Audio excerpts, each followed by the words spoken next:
So we are now going to look at chapter 17 and chapter 18, hopefully before lunch. Das Ziel ist, vor Mittagessen Kapitel 17 und 18 gemeinsam durchzugehen. And I've titled this The Destruction of Babylon the Great. Und die Überschrift lautet der religiöse Zusammenbruch der großen Hure Babylon. And first we're going to see the religious collapse of Babylon the Great. Zuerst werden wir den religiösen Zusammenbruch betrachten. And then the economic collapse of Babylon the Great. Und dann auch, wie Babylon wirtschaftlich zusammenbricht.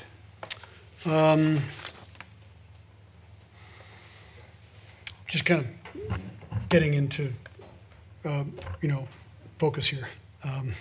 Okay, so let's think about, can you read just verse 1 maybe of chapter 17? Kapitel 17, Vers 1. Und es kam einer von den 7 Engeln, die 7 Schalen hatten, und er redete mit mir und sprach: Komm her, ich will dir das Urteil über die große Hure zeigen, die auf den vielen Wassern sitzt. Done? Okay, great. So first of all, we have to describe as you see in the title, it says religious Babylon. I mean, not in verse 1, but that's what it's going to be about. Es geht hier um das götzendienerische Reich, den religiösen Aspekt der Hure Babylon. In verse 1 it says, one of the 7 angels who held the 7 vials comes and spoke to me. Und in Vers 1 sehen wir eben, wie einer der 7 Engel kam, der die 7 Schalen hatte, und mit ihm redet, mit Johannes. And he says, come here and I will show you the judgment of the great harlot who sits on many waters. Und das ist seine Botschaft. Komm her, ich will dir das Urteil über die große Hure zeigen.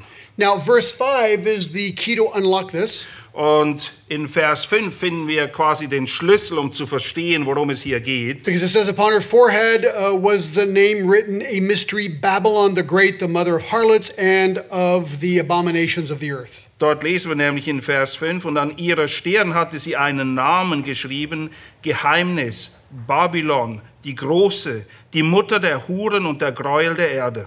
So the big question is, who is John referring to when he speaks of the great harlot, Babylon the Great, the mother of harlots and the abominations of the earth? Und die Frage ist, wen meint Johannes damit, wenn es heißt, das Geheimnis Babylon, die Große, die Mutter der Huren und der Gräuel der Erde? Wer ist das? Wo ist das? So when the Bible uses the word harlot, in the Bible it refers usually to one of 2 things.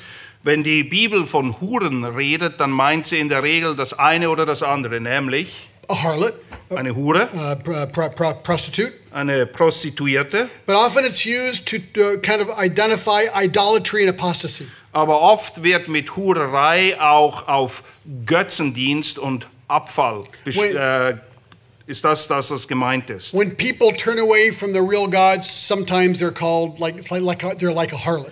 Wenn Menschen sich vom wahren Gott abwenden, dann werden sie oft beschrieben oder überschrieben als Huren. So here it really looks like there's more of a symbolic explanation of the term. Und hier geht es wahrscheinlich mehr um eine bildliche Bedeutung des Begriffes Hure. He's not talking about a real prostitute here, but of a spiritual and idolatrous people. Sondern es geht hier nicht primär um eine tatsächliche Hure, sondern um ein götzendienerisches Volk. So we really kind of find 7 correct characteristics of this harlot. Und diese Hure zeichnet sich durch die folgenden 7 Merkmale aus. So number 1 is her name. Erstens ihr Name. And you should add verse 5 to that, because in verse 1 it says she's a great harlot. Vers 5 gehört eigentlich auch dazu. Es heißt einerseits, dass es die große Hure ist. And in verse 5, Babylon the Great. Und in Vers 5 wird das dann weiter ausgeführt. We'll look at that closer in verse 5 when we get there as to who exactly is Babylon the Great. Und wir werden uns näher damit beschäftigen, wenn wir dann bei Vers 5 angekommen sind. Verse 1 tells us also about her authority. Wir lernen auch einiges über ihre Macht. And verse 2 also, but it says that she sits on the great waters.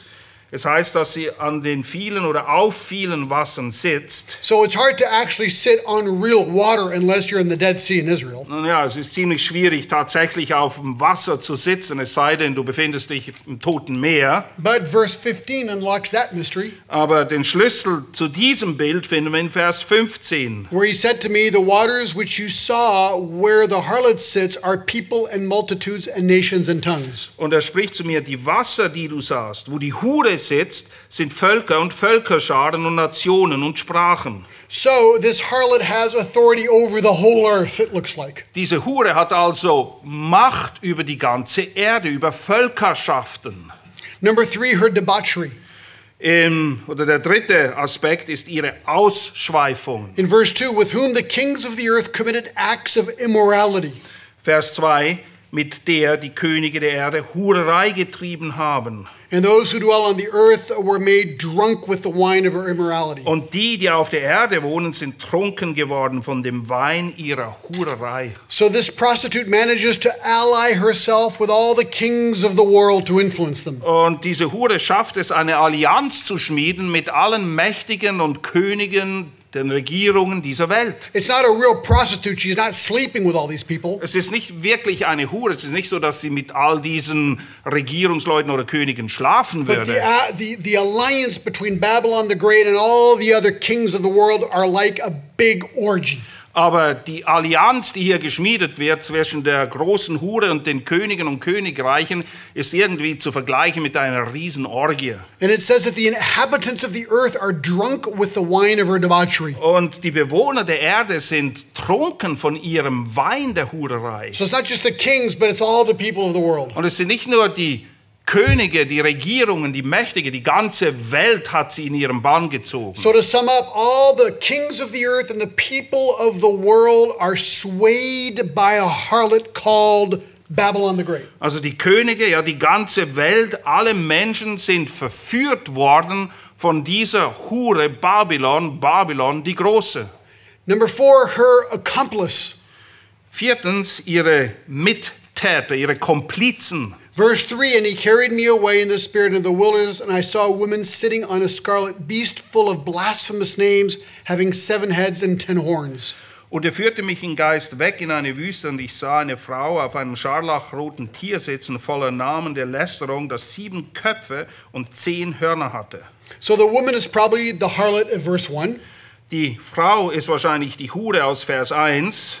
The scarlet beast is probably the Antichrist. Das scharlachrote Tier ist aller Wahrscheinlichkeit nach der Antichrist selbst. Scarlet is the favorite color of royalty, red. Scharlachrot ist eine Farbe, die oft mit Königtum in Verbindung gebracht wird. So if we're right about that, we get the impression that the idolatrous system of the world Und wenn wir das lesen, dann können wir davon ausgehen, dass dieses götzendienerische System, das die Welt in seinem Bann hält, will join the Antichrist in their mutual debauchery.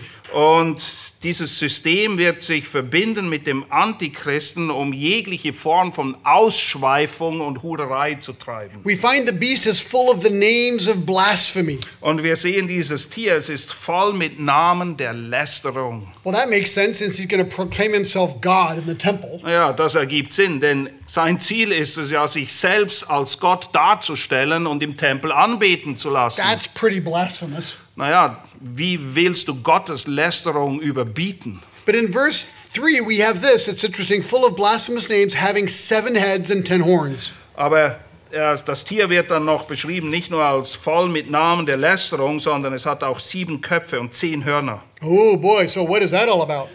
Was ist damit wohl gemeint? Aha, well, let's talk about the 7 heads. Lass uns mit den 7 Köpfen beginnen. Well, the key to unlock that mystery is verse 9. Der Schlüssel, um das zu verstehen, ist Vers 9. Here is the mind which has wisdom. The 7 heads are 7 mountains on which the woman sits. Hier ist der Verstand, der Weisheit hat. Die 7 Köpfe sind 7 Berge, auf denen die Frau sitzt. And what about the heads? Was ist mit den Häuptern? I'm sorry. No, excuse me. The horns. I just said that, okay? So the 7 heads are the 7 mountains on which a woman sits, and they are 7 kings. Und dann werden die 7 Berge noch genau definiert und es sind 7 Könige. 5 have fallen, one is, the other has not yet come, and when he comes, he must remain a little while. Und Vers 10, 5 von diesen 7 Königen, 5 von ihnen sind gefallen, der eine ist da, der andere ist noch nicht gekommen und wenn er kommt, muss er eine kurze Zeit bleiben. So the 7 heads are 7 mountains and 7 kings. Also die 7 Köpfe sind 7 Berge und 7 Könige. But verse 3 also talks about 10 horns. Aber in Vers 3 lesen wir auch von diesen 10 Hörnern. So what are the horns about? Worum geht es bei diesen Hörnern? The key to unlock that mystery is verse 12. Ist nicht toll? Auch hier gibt es einen Schlüssel, um dieses Geheimnis aufzulösen. Vers 12. It says, "And the 10 horns which you saw are 10 kings who have not yet received a kingdom, but they receive authority as kings with the beast for 1 hour." Und die 10 Hörner, die du sahst, sind 10 Könige, die noch kein Königreich empfangen haben, aber sie empfangen Gewalt wie Könige für 1 Stunde mit dem Tier. Okay, so what we know for so far, 7 heads equals 7 mountains and 7 kings. Okay, was wissen wir bis jetzt? 7 Köpfe sind 7 Berge und 7 Könige. 10 horns equals 10 kings. Und die 10 Hörner sind weitere 10 Könige. Let's keep going and then it's going to get clear. Okay, wir gehen weiter. Der Nebel wird sich lichten. Es wird klar werden. Number 5, her clothing. 5. ihre Kleidung. She is dressed in purple and scarlet. Sie ist gekleidet mit Purpur und Scharlach. Yeah, we're talking verse 4 here. Das lesen wir im Vers 4. And adorned with gold and precious stones and pearls, having her hand and the gold cup full of abominations, etc. Und zu Purpur und Scharlach heißt es, und übergoldet mit Gold und wertvollen Steinen und Perlen, und sie hat einen goldenen Becher in ihrer Hand voll von Gräueln. So it sounds like this is sort of a harlot's dress to attract people. Es scheint so, als wäre es oder handelt es sich hier um ein Hurengewand, das nur ein Ziel hat, andere anzulocken, um sie zu verführen. She has number 6, her headband in verse 5. Und das 6. Merkmal ist ein Stirnband, von dem wir lesen in Vers 5. Upon her forehead is this name written, Mystery the Great, the mother of harlots and of the abominations of the earth. Und an ihrer Stirn heißt es, hat sie einen Namen geschrieben, Geheimnis, Babylon, die Große, die Mutter der Huren und der Gräuel der Erde. John MacArthur in his commentary explains that prostitutes in Rome used to wear bands on their foreheads. John MacArthur beschreibt in einem seiner Kommentare, dass es üblich war für die Huren Roms, dass sie solche Stirnbänder trugen. And they would write their names on it. Und auf diesem Stirnband stand dann der Name der Prostituierten. Jeremiah 3:3 seems to maybe mention this. Jeremia 3,3 scheint vielleicht einen Bezug dazu herzustellen. And this was to make their intent clear. It was like advertising. Und naja, worum ging's? Das Tragen dieses Stirnbandes war quasi Werbung für Freier, um sie anzulocken. So here the name of the great prostitute could not be clear. Und der Name der großen Hure könnte nicht besser beschrieben werden, als wie es hier ist. Her crime, number 7, is in verse 6. Und ihr Verbrechen, das finden wir in Vers 6. And I saw the woman drunk with the blood of the saints and with the blood of the witness of Jesus, and when I saw her, I wondered greatly. Und ich sah die Frau trunken von dem Blut der Heiligen und von dem Blut der Zeugen Jesu. Und ich verwunderte mich, als ich sie sah, mit großer Verwunderung. So what we see is that she's totally drunk, Sie ist völlig trunken, but not with alcohol, aber nicht voll von Alkohol. but with the blood of the saints and the blood of the witnesses of Jesus. Sie ist betrunken vom Blut der Heiligen und Zeugen Jesu. So this gives her greatest joy to kill Christians. Nichts erfüllt sie mit größerer Freude und Genugtuung, als Christen, Gläubige umzubringen. So the conclusion of this section is the end of verse 6. Und die Schlussfolgerung, die finden wir am Ende von Vers 6. Remember, John is having a vision, and he says, when he saw this vision, I wondered greatly. Ihr erinnert euch, Johannes hat hier eine Schau, eine Vision, und das, was er sieht hier, weckt bei ihm gewaltige Verwunderung. Er staunt nur noch, was hier passiert. So that was the description of Babylon the Great. Das war eine Beschreibung dieser großen Hure Babylon. So what does this all mean? What's the explanation here? Aber was bedeutet das Ganze jetzt alles? Well, that's the rest of the chapter. Darum geht es im Rest des Kapitels. Verse 7, the angel said to me, why do you wonder? I shall tell you the mystery of the woman and the beast that carries her, and which has the 7 heads and the 10 horns. Vers 7, und der Engel sprach zu mir, warum verwunderst du dich? Ich will dir das Geheimnis der Frau sagen und des Tieres, das sie trägt, das die 7 Köpfe und die 10 Hörner hat. So there's 4 sections to this interpretation. Und wenn es darum geht, die Bedeutung all dessen zu verstehen, dann habe ich hier 4 Hauptpunkte. The beast, Das Tier, the woman, die Frau, the 7 heads, die 7 Köpfe the 10 horns. und die 10 Hörner. So the beast. Das Tier. We've already seen that. The beast is the Antichrist. Wir haben bereits festgehalten, das Tier ist der Antichrist selbst. We've already talked about that. Das haben wir schon behandelt. The woman, verse number 2, is the woman. Die Frau, das ist das zweite, ja, das ist die Frau.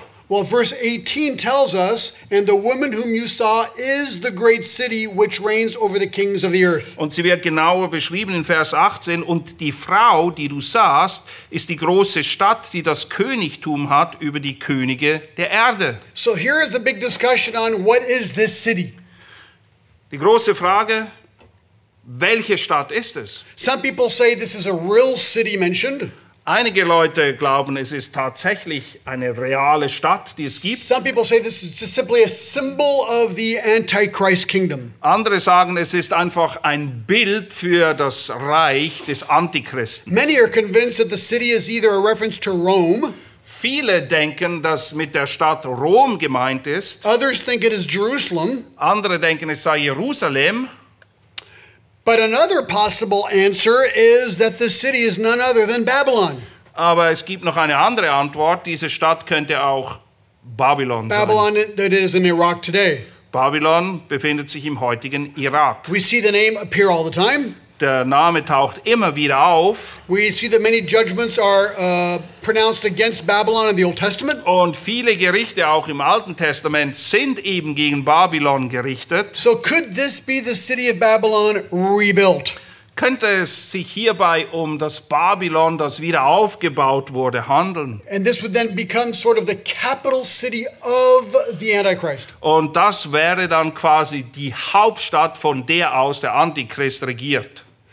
So these are just questions. I'm not really answering. I'm just giving the question. Naja, ich gebe euch nur eine Menge Fragen, keine Antworten.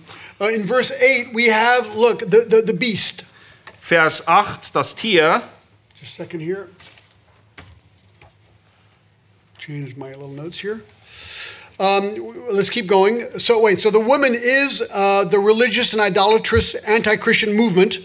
Die Frau steht definitiv für dieses götzendienerische, antichristliche Reich, diese Bewegung, die sich gegen Christus richtet. I haven't concluded yet, with the capital city maybe being Babylon rebuilt. Und wir sind noch nicht gelandet, aber es könnte sein, dass Babylon oder die große Stadt eben Babylon ist, das wieder auferbaut wurde. Let's go back to verse 8 and see if things get clear.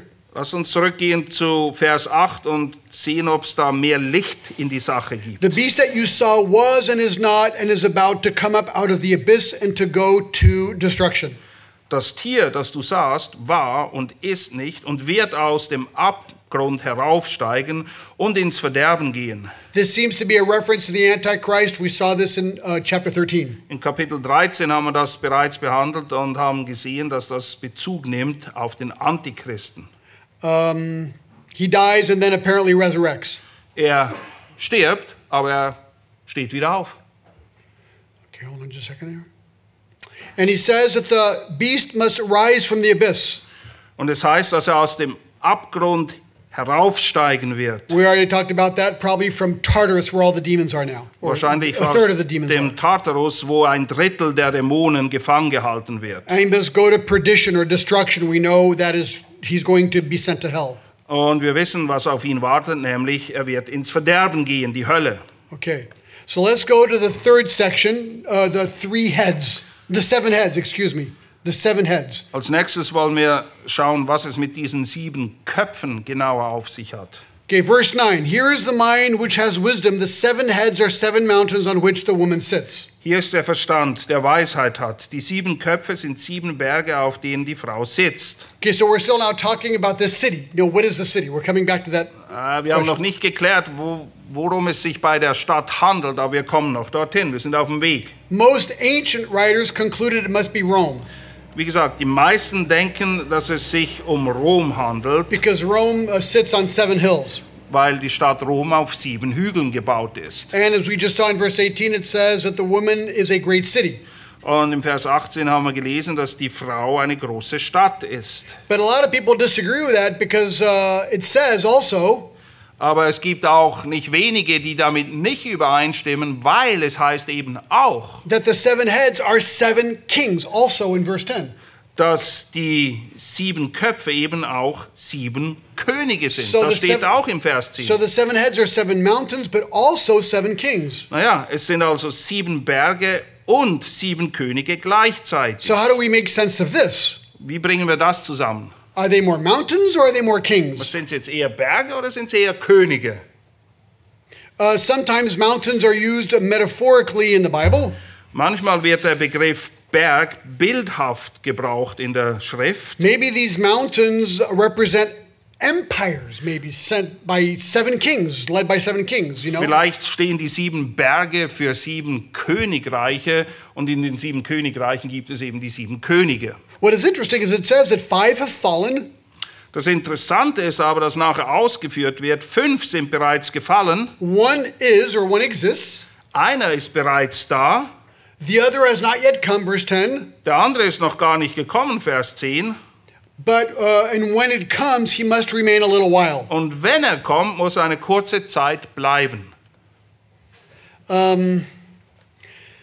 Some see here 5 pagan empires that had already fallen by the time John wrote Revelation. Einige denken, dass die 5 Könige, die nicht mehr da sind, einen Bezug nimmt auf 5 Großreiche dieser Erde, die bereits gefallen sind, bevor Johannes das hier schreibt. And the one that exists was the kingdom that existed at the time of John, thus Rome. Und der da ist, das ist das Königreich, das existierte, als Johannes das verfasste, das war Rom. We already talked about this. This would therefore make the kingdom of the Antichrist a kind of new Rome. Und wir haben bereits darüber gesprochen, das würde dazu führen, dass man annehmen kann, dass das neue Königreich des Antichristen das ist, was kommen wird, das 7. But verse 11 is a little confusing. Aber Vers 11 wirkt leicht verwirrend. Not like everything else that's been so clear. Ich meine, alles andere ist glasklar, aber hier wird es ein bisschen verwirrend. Okay, verse 11. And the beast which was and is not is himself also an 8th, and the one of the 7 as he goes to destruction. Und das Tier, das war und nicht ist, er ist auch ein 8. und ist von den 7 und geht ins Verderben. Okay, is this like really clear? Alles klar, habt ihr Fragen? I'm glad. Okay. So, question is, how can the Antichrist be the 8th king, but also one of the 7? Wie kann der Antichrist gleichzeitig der 8. sein, aber einer der 7? I know you were wondering about that. Ich weiß, dass du große Fragezeichen diesbezüglich Well, the hast. key actually is this. It says, and the beast that was and is not. Der Schlüssel dazu ist, es heißt, das Tier, das war und nicht ist. So it sounds like the Antichrist will be one of the 7 kings before his death. Es ist naheliegend, dass der Antichrist einer der 7 Könige ist, bevor er dann vermeintlich stirbt. And once he returns, he will be considered an 8th king. Und wenn er zurückkommt, dann ist er eben der 8. in der Folge. Exactly. Well, that was clear. So, number 4. 4.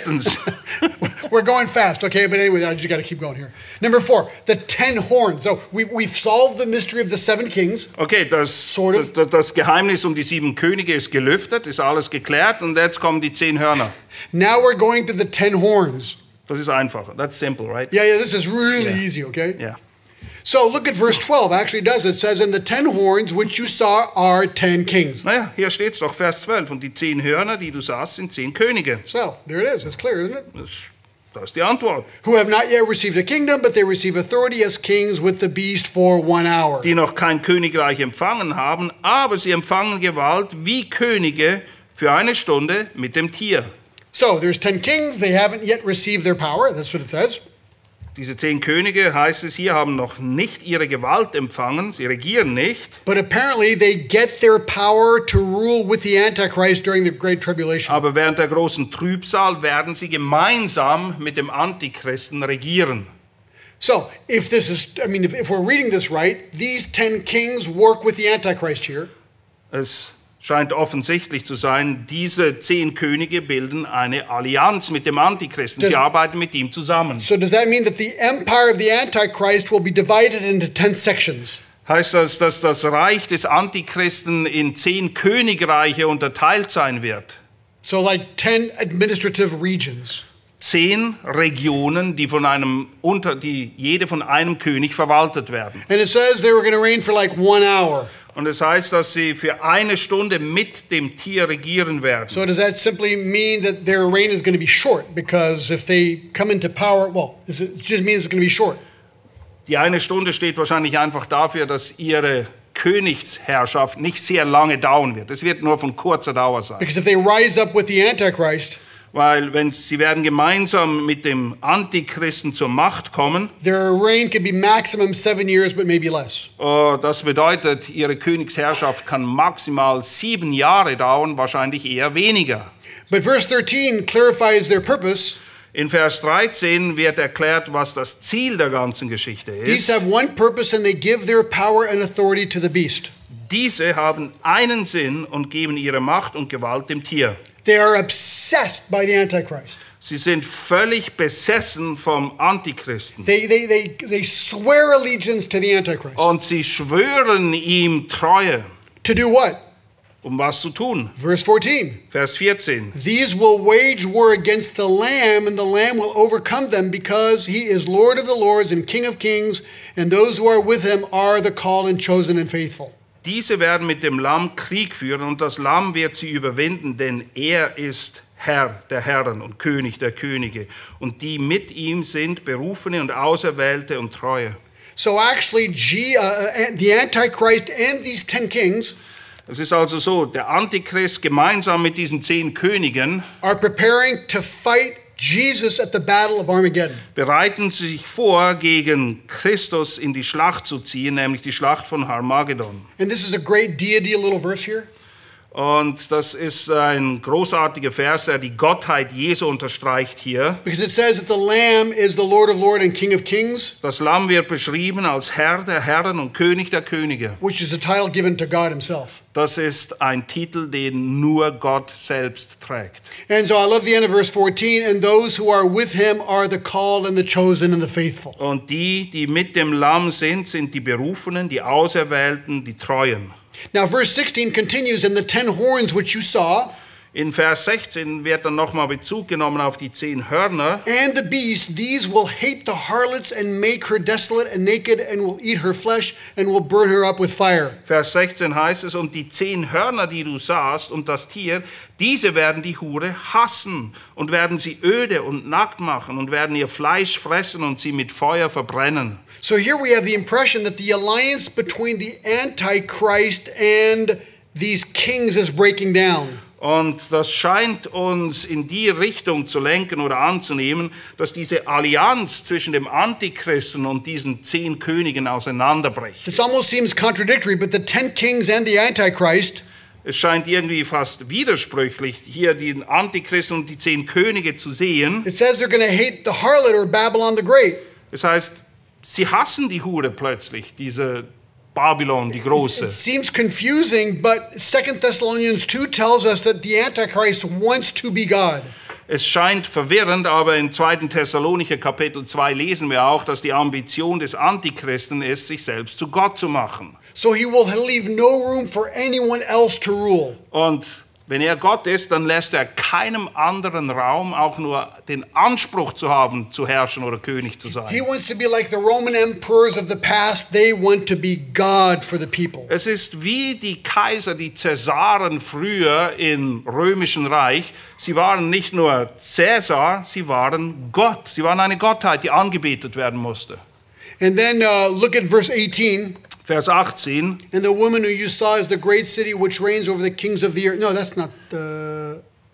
I'm sorry, verse 17, excuse me. For God has put it in their hearts to execute his purpose by having a common purpose and by giving their kingdom to the beast until the words of God should be fulfilled. Vers 17, denn Gott hat in ihre Herzen gegeben, seinen Sinn zu tun und in einem Sinn zu handeln und ihre Königreiche dem Tier zu geben, bis die Worte Gottes vollbracht sein werden. Again, the words of God should be fulfilled, verse 17. Einmal mehr sehen wir, die Worte Gottes werden sich erfüllen. Es wird genauso vollbracht. So what have we seen here?